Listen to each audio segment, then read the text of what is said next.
I was told that if I voted for Donald Trump, he was going to take my rights away. So that's literally why I voted for him. But I still have my license and I still have all of my rights. So I'm really wondering when that happens. Is that going to happen today? Does it happen on day 3? Is he going to be developing some department of taking women's rights away? Anyway, I'm really disappointed because I still have all my rights. Am I a sellout like the left suggests? The amount of times I've been called a sellout on this app by liberals, I can't even count anymore. You see, as a Latina American, I had every single reason to consider myself oppressed. I was a teen mom, I'm Hispanic, I grew up not very well off, and not to mention in the worst part of Phoenix, 27th Avenue and Indian School. If you know, you know. If I wanted to rely on the government, I easily could have, and I don't think anyone would have blamed me.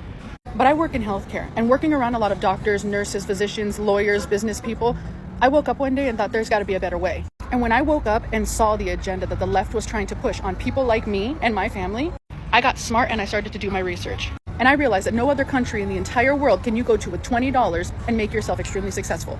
Today, I'm a Latina American, I am a business owner, I am a mom, and I'm able to have my cake and eat it too. And the reason why I make these videos is to show other Latina American women, or Latino women period, what can be possible here in the great United States of America. But our current administration is trying to ruin that for all of us. They want you to believe that Donald Trump does not care about women's rights. They want you to believe that he's racist. And they want you to believe that he's not for the working class or the middle class. And I can tell you that the economy was never better under Donald Trump. Construction workers were never jobless under Donald Trump because the economy was amazing.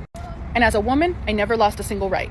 So as a Latina American woman who had to wake up and flip to the other side to actually see the truth, I encourage you to do your research and possibly do the same. Where are my fellow Latina Americans for Trump? So there's been a lot of mass deportation happening in the Latin community right now. A lot of them are being deported, and we've been seeing all that. And it's quite unfortunate that it's happening to these people who didn't vote for this, because you cannot be a voter if you're not documented in the country. But it's really unfortunate that their own community voted for this. Lots of their community members voted for this. And that's why you have lots of them who were saying they're not a sellout for voting for him, and how the left has done what to them and all that, and why they decided to vote the way they did. And right now, guess who is going through all the mass deportation? Them.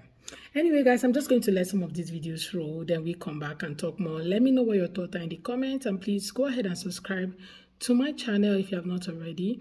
Don't forget to give the video a thumbs up so that more people can see it. And credit to all creators on this video. So let's go watch.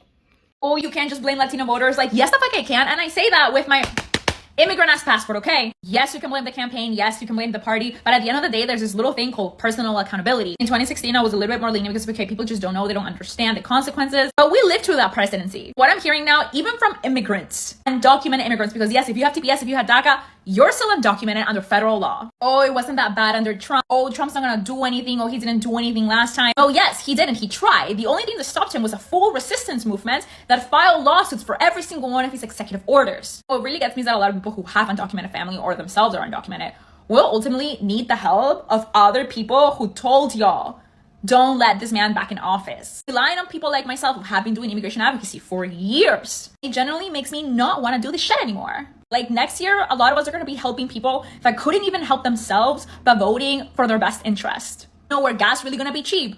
In fucking Mexico. Yeah, it is. So this is for all of my Latinos for Trump, which I will never forgive you for putting this man back in office, especially because your roots, he was never going to pick you. Anyways, so remind me again how you guys were for a person that wanted to get all the people that didn't belong here or came here the wrong way. Why are we trying to fly back white South Africans? Yeah, that's what they're trying to do. They're trying to bring in some white South Africans. If you don't get the message now, like you guys are probably the type of people that like your ex told you that they needed to focus on themselves and you believe them. Like that's the type of people that I believe you are, because this man was never going to pick you. He was never for you. And the fact that you fell for the BS is beyond me. This was never about getting criminals out. This was about getting people like them back in and back in control. So like that whole rhetoric, it was a lie. I don't know if you've noticed, because you guys have been very quiet. I haven't seen a single Latino for Trump come out and like defend their stance, because you have no stance. They want us out. We are the target, okay? And you were complicit in getting this man back into power. But it's fine. Like we'll have a whole therapy session about it. But yeah, it's very clear what they're trying to do. And you know what? Like you can still like make amends, but you have to start standing up. Like, you have to start speaking up. Just like you were so loud to defend this man, like, we need you now to step up and get united with us and back our community up and step up, because it's getting more radical out here. And they're only doing it step by step. They were never going to come out like in, like, you know, Star Wars Death Troopers style. No, they were going to do it piece by piece, and it's getting worse. So we need all the help that we can get, and you guys need to make this right. A few moments later. Beyond betrayed. He doesn't give a shit about you.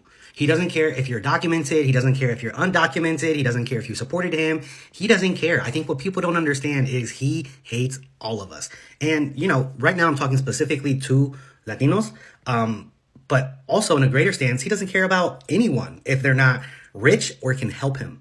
That's what a lot of people are starting to find out right now. I think a lot of people said he hates them and it's the bad people, it's the criminals, but you don't understand that you're on the right side of the law because of the current laws. When someone like Donald Trump controls what the laws are, all of a sudden you're not legal anymore.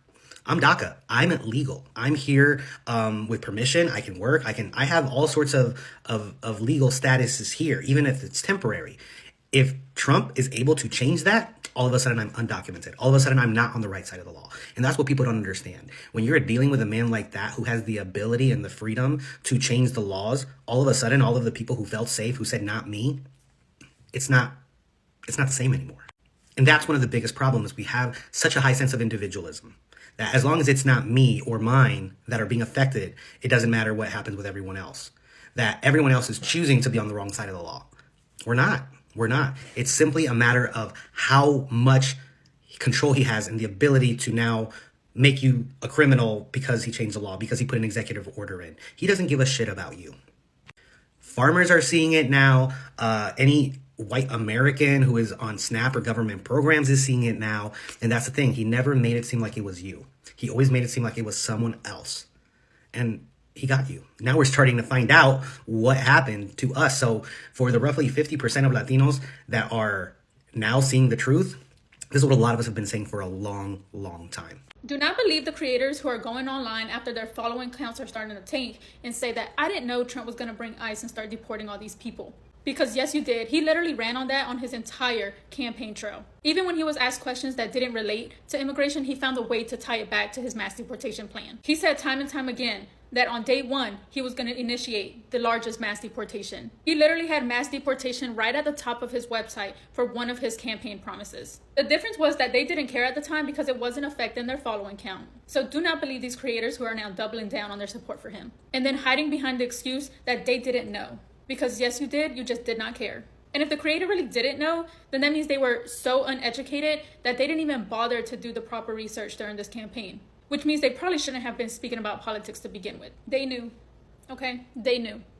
Since the mass deportation started, you have a lot of these creators who were also, out there campaigning and making videos and telling people to vote for TP instead of voting for Kamala.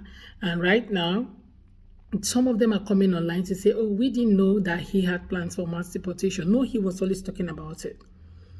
You can't come online and just say, oh, you didn't know. No, you can't say that because everyone knew. Even when you're not in the US, you would definitely hear him say it. He was so open about his plans, his policies, everything that he was going to do. He didn't hide it for one day. And when you hear these creators, you just see the lie that comes out of their mouth. Definitely, you know that these guys are lying. You will know. You don't need anybody to tell you that this is a lie because they all knew that this was what he was going to do, right? He promised he was going to have the highest or the largest mass deportation of all time in the history of the US. And right now, he has started it. And it's quite unfortunate that it's starting in the brown community, the Latino community and all that. They are the ones that are being deported mostly. But to be frankly, a lot of them campaigned for him. A lot of them made content about it and was saying, don't vote for this person. Vote for this person. And now they are the ones, like majority of them, who are undocumented, especially the Cuban community, who, many of them are now meant to leave the US. Then you have the Venezuelans who were given few days to leave the US. And a lot of them work in farmland as well, okay, in some communities. And to think that even the owners of those farms that they work in voted against them. Voted against them without even caring about who is going to affect or not. And now they're looking for farm workers because they have voted against the immigrants that were ready to work for them. Now, you voted against immigrants in your your community members who are undocumented, and now you're asking why is nobody why is nobody protesting with us, why is nobody talking about the mass deportation happening in your community, forgetting the fact that there was a time that you were actually telling people not to vote for Kamala, who actually had plans for immigrants and saying, oh, she's going to make ways, and had policies that would favor the immigrants in the country. So some of you who have DACA have some other sort of status in the country. It doesn't matter. The country can decide to say, you know what, we're just taking away that. Okay, we're no longer giving DACA or even seeing DACA as a good status in the country. So it's not a legal status in the country. So it could just happen, right? It could just happen. So seeing people make videos those days and saying that, it's better have, some of them keep saying that they have legal way, they stay in the country, they would prefer their nieces and their nephews to go back to Mexico or Venezuela or wherever they're coming from, then come back afterwards and get the right citizenship or the right status in the country. That he doesn't like immigrants. He doesn't like people who are undocumented. But right now, what's happening, a lot of people, even people who are documented, we've seen videos of people saying that this person was documented. Why is this person being deported? This was what you voted for. So some of you keep saying, oh, that wasn't what we voted for. It's actually the consequences. Now they're bringing South Africans, white South Africans. You're deporting people who are there and you're bringing in other people. What does that tell you actually? There must be something that is telling your mind. That's exactly what it is. Anyway, guys, let me know what your thoughts are in the comments, okay? Seeing some of these videos, is very funny sometimes, and sometimes it could really be emotional, right? Because people are being deported. Some people are being deported without their kids. Some people have to leave their families, back in the US, leave everything they've worked for in the US and move to wherever where they have to start life all over. Okay, they just have to leave everything and move to wherever they have to start life all over. It's not so easy. Starting life all over in your 30s, in your 40s, not so easy. But let me know what your thoughts are, guys, in the comment section. Let's have that conversation in the comments. And please go ahead and subscribe to my channel if you have not already. Go ahead and hit that subscribe button to be part of the family. And don't forget to give the video a thumbs up so that more people can see it. So I look forward to seeing you all on my next video. Thank you so much for watching. Bye, guys.